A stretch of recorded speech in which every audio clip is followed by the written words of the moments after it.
Hello folks, how's it going? So welcome to another One Piece review. This time we're covering manga chapter 1108. And holy, just like the previous chapter, Oda is doubling down on speedrunning the ending of Egghead Island and getting us to Elbaf. When you consider the fact that he made the claim we are going to that island this year. We already know it was Elbaf, but now Oda is just like doubling down, like, yeah, we need to get this over and done with. Like, especially with recent events in this chapter. So let's start off with Luffy on the cover of Weekly Shonen Jump to promote the One Piece card game. Then we go to probably arguably one of the most glamorous colour spreads ever in the history of One Piece. We have Robin, Reiju, Tashigi, Boa Hancock, Nami, and Uta on the colour spread. Like I said, very glamorous, especially Boa Hancock looking to the left. Reiju looking very thirsty with hugging on to Tashigi. It also looks to be a hallway or a shrine to dogs. It's one golden dog and two golden puppies. And you got portraits of dogs all over the place. Robin looking glamorous as hell, smiling. In fact, she also resembles the expression she's going to have in a couple of episodes from now. The only difference is she's not crying here. And is that a portrait of Wanda? I only asked that because obviously it would make sense given the mink tribe and the fact that Wanda is a dog, but also because Wanda is facing Robin. And if you remember the ending of Wano that we got, Wanda was very thirsty, licking Robin all over the place. You got Uta and Nami, a cool interaction there. Like I said, probably one of the most glamorous colour spreads we've ever gotten when it comes to, like, you can make the argument of these girls being some of the best females in One Piece, like especially the top three. You can make the argument. The only one missing here is Vivi, but I'm pretty sure we're going to see Vivi very soon, especially since Oda, like I said, is speedrunning the ending of Egghead Island and getting to Elbaf pretty soon. So, speaking of which, we start off the chapter with Katarina Devon and Van Ogre of the Blackbeard Pirates confronting Caribou. Van Ogre threatens to snipe him because they don't trust him, and I wouldn't either. But he's a scrub, and he says, listen, if you kill me, Teacher's going to have your heads because I have a load of information. So it's the obvious conclusion you could come to after this chapter. Like, Caribou has information on the ancient weapons, and he's not afraid to reveal it to Teach. We get to see the warships being turned into a warship graveyard because warships are getting blown up by pacifistas. And they're also able to use the bubble shield that we saw Sanji used to lock up Kaku a way back now, what feels like forever. They also managed to imprison 4 the Zeraphim that's currently in the lab. I don't know what's going to happen to them, but yeah, it's the same thing here. But it's cool that you can actually use that to defend attacks. I thought that was really interesting. So the Marines are getting stomped, and then the Vice Admirals have to take notice because they have to figure out how can we counteract this. Well, the problem is Barney's the one that gives the commands to help them escape. Doberman figures this out and gives word like we need to eliminate her, and it looks like Vice Admiral Tosa is already on the prowl because he's immediately on Frankie and Bonnie's trail.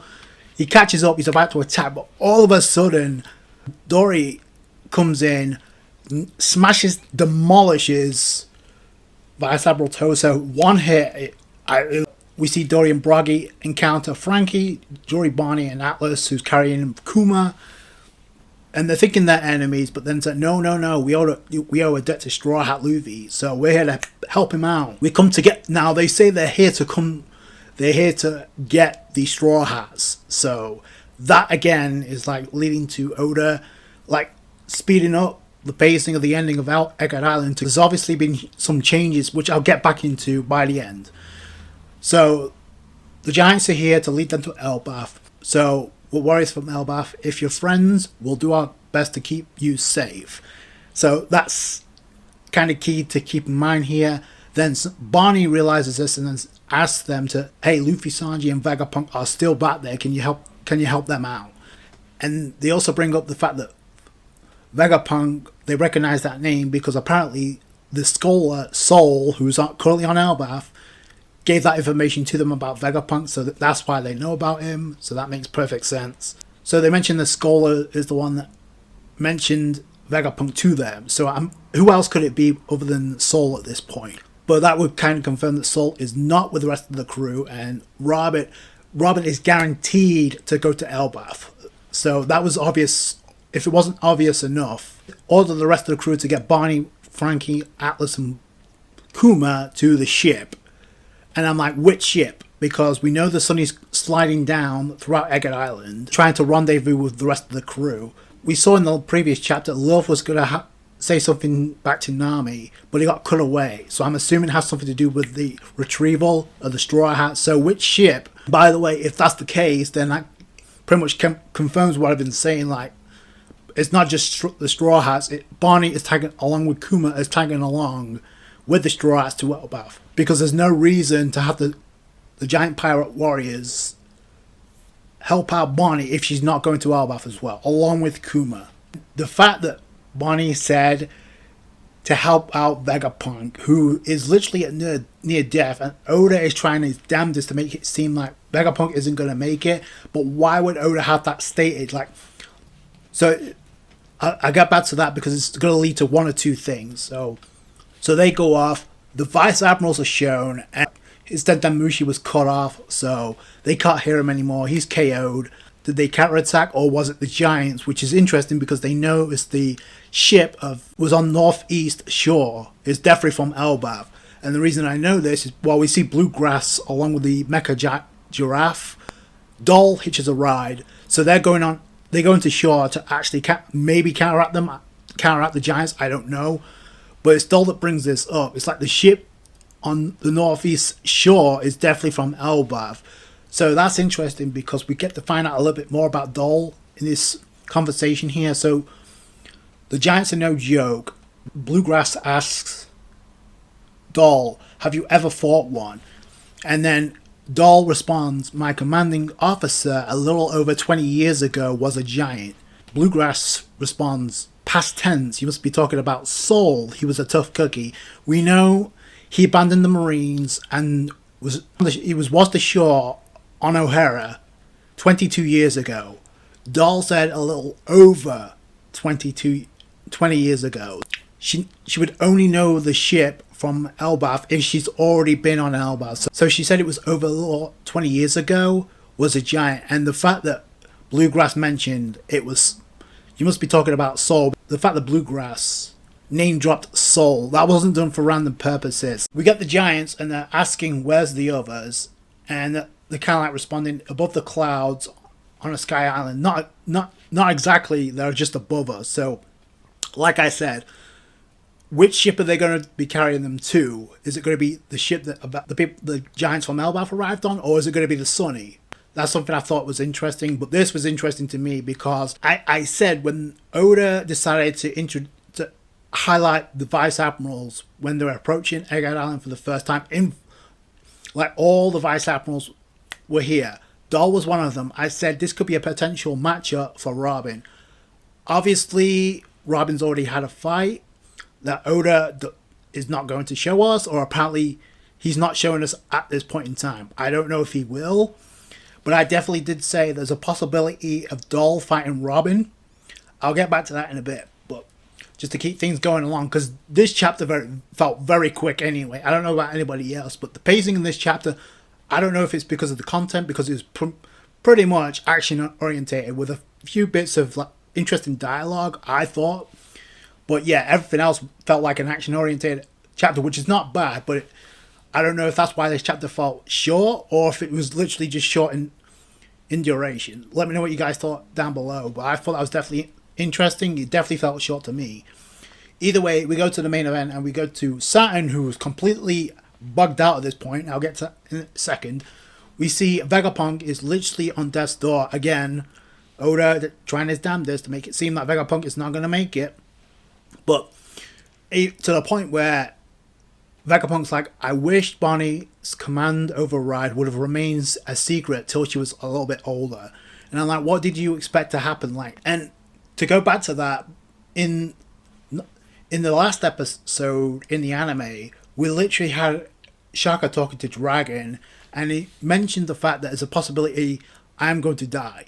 He literally said that, and at first glance, you actually think technically it came true because Shaka got his brains blown out by York. But if you take a think, this could be foreshadowing. That could have been foreshadowed by Oda. Like, is Oda really going to double down on Vegapunk dying, or is this just a red herring and Vegapunk somehow in Death's Door is going to like at least make it to Elbaf? He either lives on the brink of death, or he literally dies about to give out this speech. So, because Vegapunk says she'll be the target for the rest of her life, please look after her. It's important to note here, Sanji is in this scene, but Vegapunk's saying this to Luffy. I said this from Jump. There's been certain interactions between Luffy and Barney throughout this entire arc. I like how it's been built up. Like, a lot of the interesting interactions come from the dilemma with Kuma. If you want to go back to the episode 1092, where that episode turned out to be a complete awesome episode. The way it was handled, like the emotion behind that episode, it had weight because there was substance, and this is where it begun the interaction involving Kuma along with Barney and Luffy for the first time. Like when Barney revealed that Kuma was her father, you had to pay close attention to the facial expressions, but most importantly to Luffy's during that entire sequence. It's the same thing here. I'd said this from Jump. There's been a different interaction between Barney and Luffy that we haven't gotten with the other Supernova. And Oda did that for a reason. I like how it's been handled. That's pretty much remained throughout this entire arc. And another that follows suit is Sanji's interactions with Barney as well. That also involve Kuma. And you can tell it's definitely building up because Sanji is overhearing this conversation. He doesn't say anything until Saturn approaches, and then he makes the observation that Saturn's eyes, the look in his eyes have changed. His pupils they've enlarged, they got bigger. They even look more deranged, like it's got a strange expression. He's completely coated in venom, according to Sanji's observation, but now his entire body's coated in venom. Luffy doesn't seem to care about that by the end of this chapter, and especially here because Saturn attacks, Luffy dodges like a boss. And in fact, there's certain frames where Luffy does not have a care in the world. He's dodging like a boss. Sanji grabs up Vegapunk. Vegapunk's with the gag like, oh, you need to stop this. It's okay, you can leave me. I'm going to die if you continue carrying me. It doesn't matter because Kizaru immediately appears and kicks Sanji. Then immediately fires a laser, his light beam through and pierces Vegapunk, making his wounds even more critical at this point. But he's still alive here, so immediately following that, Luffy steps in. He bulks up his size to a giant, which I think is done that by design. So he bulks up his size, it's the size of a giant. He's blocking Saturn from attacking. At the same time, he grabs a hold of Kizaru. Again, for the second time. This time, Luffy, it doesn't appear to be nerfed. I don't know. But Kizaru could not dodge. Luffy grabs a hold of the Admiral and simultaneously holding back a member of the Gorosei. In probably what, in my honest opinion, maybe the best panel of 2024 thus far. Just look at that panel and look how the serious expression, and then the dialogue that follows was just as good. He's like, I'm not letting you escape. You too, I'm not letting you escape. Oh my god. Yeah, so Luffy's on a different level now, and I kind of want to see what Luffy is capable of when he's serious Gear 5th. Then Oda leaves the cliffhanger with Vegapunk about to leave a message. Now it's kind of weird because you see like a monitor and like the microphone in the background, like, and then Vegapunk's like mic check testing 1 2. Is this on? So he's about to give a message, and literally a message to the world, and he's about to reveal a huge, massive truth about the world to the rest of the world to end the chapter. So that's the cliffhanger. Is it going to be about the Void Century? Like, we still have a giant mecha that recently awakened, so I don't know if Oda's going to ditch that plot point as well, because this goes back to what I said. Like, Oda is doubling down on speedrunning the ending of Egghead Island, and there's certain plot points that he's set up that either he's got rid of, or he's changed his mind on, or it's going to happen at a later date. This goes back to what I said about Doll. I said the moment we got the roll call of the Vice Admirals, Doll was one of them. I said it's a possibility that Robin could be the one to fight her, and I only thought about that from an aesthetic purpose. Like, when it came to like Wano, when Black Mario was introduced, I said it when she was introduced in the manga. Like, from an aesthetic standpoint, it would make perfect sense for her to be the one to fight Robin.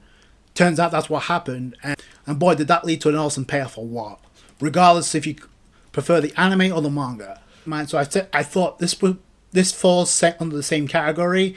I don't see this fight happening on Egghead Island only because it seems like Oda has skipped a fight with Robin involving York. We know there was a fight between the two because of Robin being literally put out of commission through the injuries she suffered, but York also suffered some injuries. Now, we don't know if that came from Zoro or if it came from Robin. That's the problem. I said it because of what happened in chapter 1066, and because of and this chapter here has very huge implications on Elbaf involving Robin. And now we know that Doll and possibly could have been the commanding officer of Doll over 20 years ago. That's not a coincidence. That's like Oda implanted that. He planted that seed for a reason. It's not going to happen on Egghead Island because right now Rob is not in any condition. There may be some interaction right now. I don't know if it's going to lead to a 1v1 fight, but there's definitely going to be a point where those two interact. Like I said, it could potentially lead into a fight. I won't be opposed against that, but there's got to be more to it. So yeah, so that's definitely something to keep in mind. If that leads into a fight, great. If it leads into something other than that, that's fine, as long as we get a payoff for that. And like I said, there's like certain instances where it looks like Oda is not going to follow through with certain things. It's because Luffy was like to Vegapunk, like, "Yo, I thought you wanted to escape. You got to give up." Like, it's kind of like Oda speaking to us, like, "No, I did ask you for that, but I've made my bed. There are things here I must protect." Like what? Like, the reason he asked for Luffy's help because he wanted to leave Egghead Island. All of a sudden, he's got things here he needs to protect. I'm sorry, that just feels like Yamato 2.0. So it just feels the same way that Oda is changing his mind with Vegapunk because it's either inconvenient to keep him around, or it's just a red herring and Vegapunk's not dying. And the fact that Kizaru was the one that initiated the blow on Vegapunk, if he dies, was like Aokiji, like, aligned himself with the Blackbeard pirates, and you saw the icicle sticking out of Garp's chest. Okay, if it turns out Garp's dead, there is no coming back from the Aokiji, no matter if he's a double agent or not. So the same thing here, the Kizaru. I didn't have any expectations when it came to Kizaru. His chance has come and gone. Like, he had the opportunity to do something. Like, there's people that speculated. I thought it was strange that Oda would highlight the fact that there's been so many interactions involving Bonnie, Vegapunk, Sentomaru, and Kuma and himself. Well, now he's just doubling down because Kizaru, if Vegapunk dies, Kizaru's going to be the one that unleashes the last attack. So there's no coming back from that, regardless of what your opinions are on the Admirals. So from a character standpoint, they suck right now. And from an OP standpoint, Luffy has them beat right now. Unless something changes with Alkainu, like, what is there to threat at this point? Like, he's treating an Admiral and a member of the Gorosei like toys, like it's nothing. And he's starting to get serious, which I'm hoping he does, just to like showcase what he's got when he's fully serious. So, and I don't know what's going on with Sam right now. He may have completely lost his sanity, his humanity, which would be poetic considering Kuma lost his humanity, but he did it to protect his daughter. So like I said, great chapter. There's certain things that, again, Oda is speedrunning to get us to the ending of Egghead Island, which is fine. But there's certain things, like, it looks like there's certain plot points that he had in mind, but he's dropping. This is exactly what happened on Wano. So I hope I'm right that the interaction, what we saw with Doll may lead into some type of interaction between Doll and Robin, and if it does, now there's a reason for it. So I can't wait to see if that's the case. Let me know what you guys think down below. Like I said, it felt like a very, very short chapter in comparison to recent chapters. I don't know if anybody else thought that way, but let me know what you guys think down below. That's going to do it for you guys. Thanks for watching. Like the review if you didn't thumbs up. I appreciate that. I appreciate all you guys' support when it comes to One Piece reviews or any videos on YouTube. Catch you guys later. Thanks, guys.